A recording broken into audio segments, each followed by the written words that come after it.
I'm unapologetically outside on a swing. See? Swing.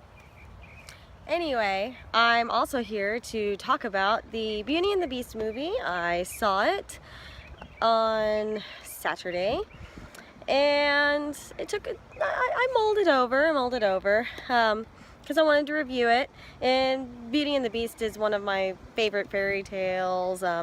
As some of you may know, I've written a story based on Beauty and the Beast with elves in it, because I put elves in it. I put elves in everything, I swear, because that's just what I want to write about these days.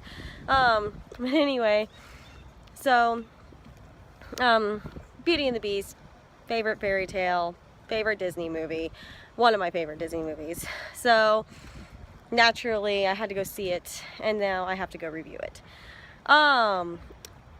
Disney's Beauty and the Beast, the animated movie, was nominated for the Academy Awards Best Picture for movies. And that was actually one of the worries that I had going into the movie, was that because, it's live action, and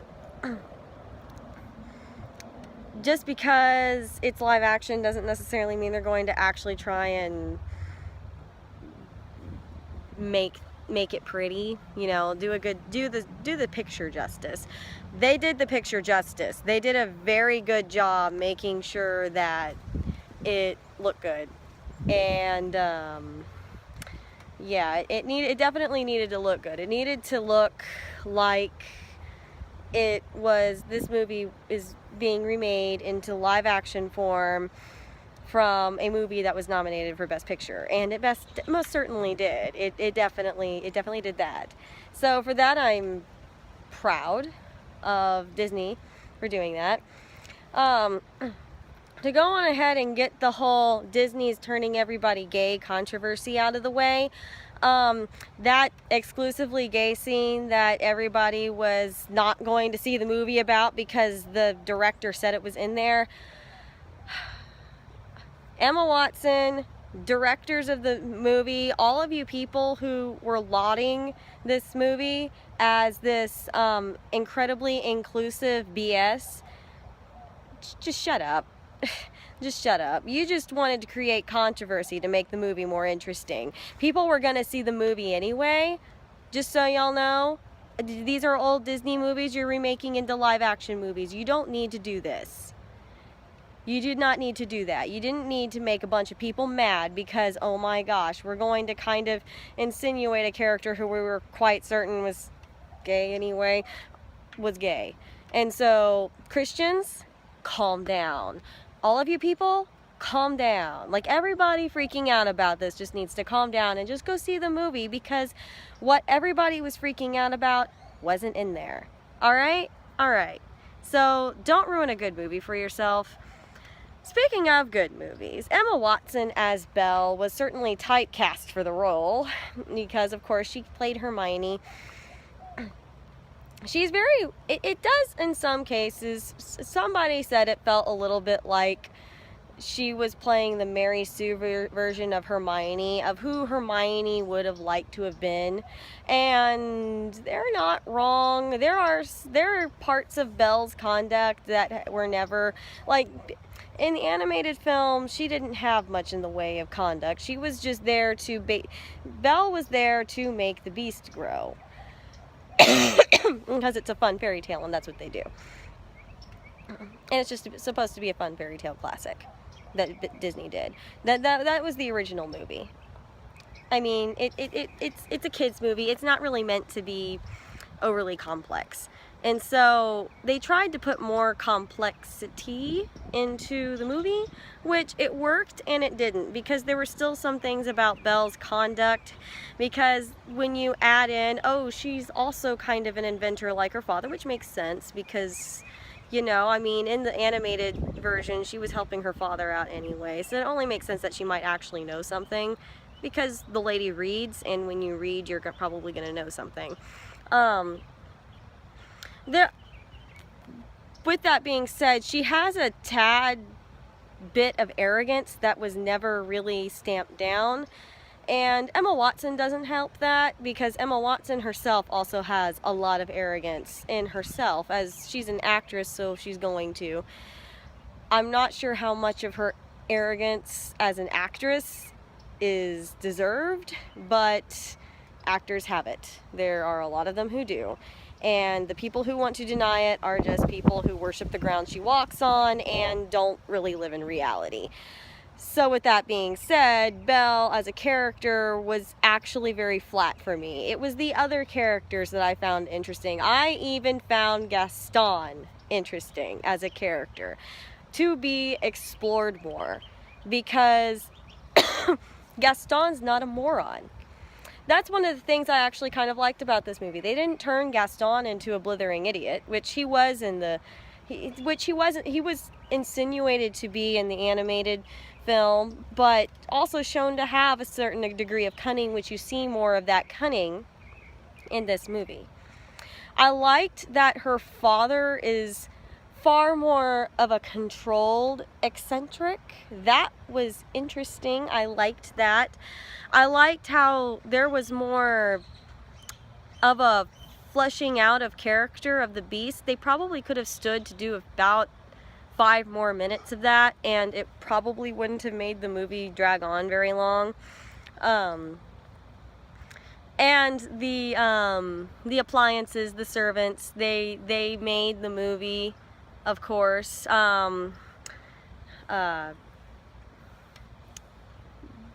I can't remember his name, but the guy who played Gandalf plays Cogsworth, and he does such a good job. He can't sing, bless his heart, but Cogsworth never really sang either. So it was just so much fun to watch him, and Lumiere was so much fun to watch. They did a very good job casting Lumiere. I was so proud of them for that. All of them, all of the servants were good. LeFou was spot on. With that being said, LeFou was definitely spot on, and I feel like they did his character justice, and they made him a little bit less of a despised character, because they gave him more of a story, more of an interesting storyline, really, where, like, when you think about it, why are you, it's interesting to actually see somebody who has this, like, personal, deep love for Gaston, a very fangirling like love for Gaston, and then he kind of wakes up and he realizes, oh, he's not that great. As far as the music goes, this happened, I equate what happened in this musical with what happened when Carrie Underwood performed Maria in the Broadway reboot of Sound of Music. Everybody else was good at singing except Emma Watson. Emma Watson can't sing and act at the same time, because even she herself admitted she didn't know how to sing, and she had to take voice lessons, and it's very obvious. Her voice is very, as somebody who has studied singing, opera to be exact, I can remark on this. She was flat. She tried it was very cookie cutter. I could tell she tried very hard to put the emotion into her song, but she just doesn't know how to do that, because a year and a half of mediocre, and yes, it was mediocre, singing tutelage is not going to get you up to that speed. And this is actually where Carrie Underwood herself had a little bit more of a lead there. Carrie Underwood at least knew how to sing. It was the acting she had problems with, and so she had to overcome that. Emma Watson can act somewhat, relatively okay. I feel like as far as her acting skills go, she wasn't quite complex enough to... Part of it was the writing, and I think part of it is just she's still a novice actor. She's not the world's greatest actor in the universe. She has a long way to go. So on top of that, there's the singing, and she barely can do that. And no, she really could barely do that. I think if we hear her live, it's going to sound just as flat as it did hearing her in the story, in the movie. And that happens every time they try to put an actress who doesn't really know how to sing in a movie like this, and that's fine. They can do that. It's not the end of the world, but for me it took away from the movie. But it's not going to take away from the movie for everybody, because not everybody studied music like I did, and that's okay. Not everybody does. Not everybody's a music connoisseur. I mean, really, the average person will probably come in here and go, oh my gosh, Emma Watson, she's Belle, yay. And that's fine. But as somebody who has studied it, I felt the need to remark on it because it needed to be, and I noticed. And even my boyfriend, who studied more the instrumental side of music instead of the voice side of music, even he noticed. So, and I think a few other people noticed too. So I mean, it's not just, I don't feel like it's just me, but I also don't feel like it's going to be the average person who notices this. So take with that what you will. Still go see the movie. It's a good movie. It's like, I'd say the same thing for the Carrie Underwood version of Sound of Music. Go see it. Go buy the movie and watch it. It's still good. It doesn't take away from it. Just go see it. It's not the end all be all. It certainly isn't a deal breaker for me. It made certain, especially at the beginning, it made certain parts of the movie feel weird, because you could tell she was trying to branch out, but she couldn't quite get there. She couldn't quite reach it. But that's okay, because it happens, and she'll hopefully, I hope she decides to continue to learn how to do singing well, so she can branch out more and do like another musical and actually do it well, like better than she did in this one. But that's all about improving your acting craft.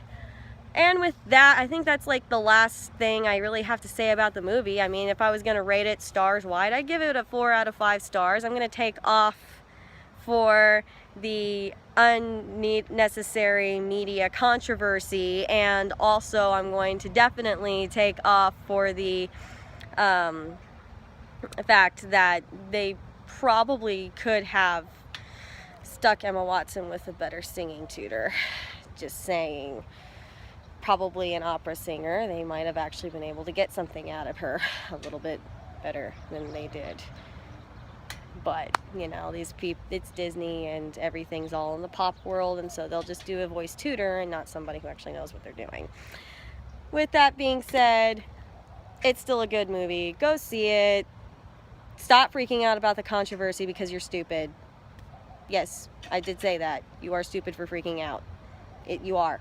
You're stupid. Go see the movie. If you're that freaked out about it, go see it. Screen it.